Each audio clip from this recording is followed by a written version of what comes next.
பாலிவுட் சினிமாவில் அமிதாப் பச்சன் எப்படி யாராலையுமே அசைக்க முடியாத சூப்பர் ஸ்டாராக இருந்தாரோ அதே மாதிரி ஷேர் மார்க்கெட் சூப்பர் ஸ்டாராக இருந்தவர் தான் ஹர்ஷத் மேத்தா. இந்திய பங்கு சந்தையை 4 இலக்கம் தாண்டி கொண்டு போனதிலும் ஹர்ஷத் மேத்தாவுடைய பெரும் பங்கு இருக்கு அப்படின்னு சொல்லலாம். ஆனாலும் ஹர்ஷத் மேத்தா திருப்தி அடையலைங்க. அவருடைய அடுத்த இலக்கானது மணி மார்க்கெட். மணி மார்க்கெட்டுக்கு முன்னால ஷேர் மார்க்கெட் பெருசு இல்ல. மணி மார்க்கெட்டுல எல்லாராலையுமே தடம் பதிச்சிட முடியாது அப்படின்னு சொல்லலாம். அப்போ வெளிநாட்டு வங்கியான சிட்டி பேங்க் தான் ஆதிக்கம் செலுத்திக்கிட்டு இருந்துச்சு அந்த காலகட்டத்துல. அந்த நிறுவனம் வேறு யாரையுமே எளிதா உள்ள நுழையவே விடல. குறிப்பா ஹர்ஷத் மாதிரியான வெளியாள்கள் வருவதை கடுமையா எதிர்த்தாங்க. அவருக்கு எதிராக காய்கள் நகர்த்தினாங்க. ஆனாலும் ஹர்ஷத் உள்ள நுழைஞ்சாரு. அங்கதான் பிரச்சனையும் உள்ள நுழைய ஆரம்பிச்சது. மணி மார்க்கெட்டை பொறுத்தவரையில புரோக்கர்களுடைய ரோல் ரொம்பவே முக்கியமானது. ஸ்டேட் பேங்க் ஆஃப் இந்தியா மாதிரியான ஒரு பெரிய வங்கி சின்ன சின்ன வங்கிகளுக்கு கடன் கொடுக்குது அப்படின்னு வச்சுக்கலாம். அதாவது ஸ்டேட் பேங்க் ஆஃப் இந்தியா நேரடியா ஒரு சின்ன வங்கிக்கு கடன் கொடுத்துட்டா எந்த பிரச்சனையும் இல்ல. ஆனா அப்போதெல்லாம் நேரடியா கடன் கொடுக்கக்கூடிய சிஸ்டமே இல்ல இல்லையா? சோ இடையில புரோக்கர்கள் இருப்பாங்க. அங்கதான் ஹர்ஷத் வராரு. ஸ்டேட் பேங்க் ஆஃப் இந்தியா 500 கோடியை கடனா தராங்க அப்படின்னா அதற்கான வட்டி எவ்வளவு, எத்தனை நாள்ல திருப்பி தரணும் அப்படிங்கிற முடிவு செய்யறது எல்லாமே புரோக்கர்கள் மூலமாக தான். இந்த கடன் தொகையை வாங்கி கொடுத்து அதை திரும்ப வாங்கி தருவதும் புரோக்கர்களுடைய பொறுப்பு தான். சொல்ல போனா ஸ்டேட் பேங்க் ஆஃப் இந்தியா அந்த 500 கோடி ரூபாய்க்கான காசோலையை கொடுப்பதே ஹர்ஷத் அப்படிங்கிற புரோக்கர் கிட்ட தான். இந்த இடத்துல தான் ஹர்ஷத் தன்னுடைய வேலையை காட்ட ஆரம்பிக்கிறாரு. ஸ்டேட் பேங்க் தரக்கூடிய 500 கோடி ரூபாயை உடனே கடன் வாங்கக்கூடிய சின்ன வங்கிக்கு தராம அந்த பணத்தை அப்படியே ஷேர் மார்க்கெட்ல போடுவாரு.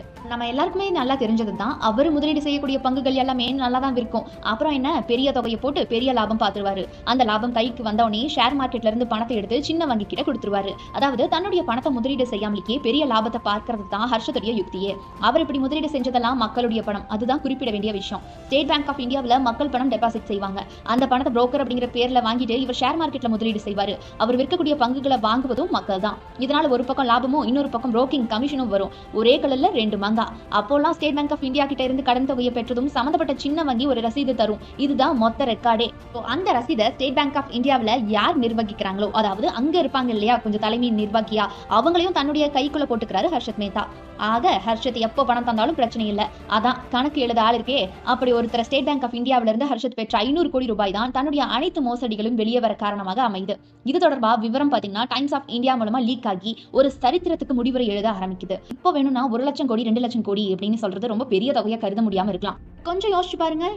அப்போ அந்த காலகட்டத்தில் 1992 500 கோடி உலகமாக அமௌண்ட்ல அதற்கு எத்தனை சைபர்னு கூட பாதி பேருக்கு தெரிஞ்சிருக்காது. அந்த காலகட்டத்தில் திடீர்னு ஒரு நாள் அன்னைக்கு பிரதமராக இருந்த PV நரசிம்மராவுக்கும் இந்த விவகாரத்திற்கும் தொடர்பு இருப்பதாக புகழ்பெற்ற வழக்கறிஞர் ராம் ஜெத்மலானி பேட்டி கொடுக்கிறாரு.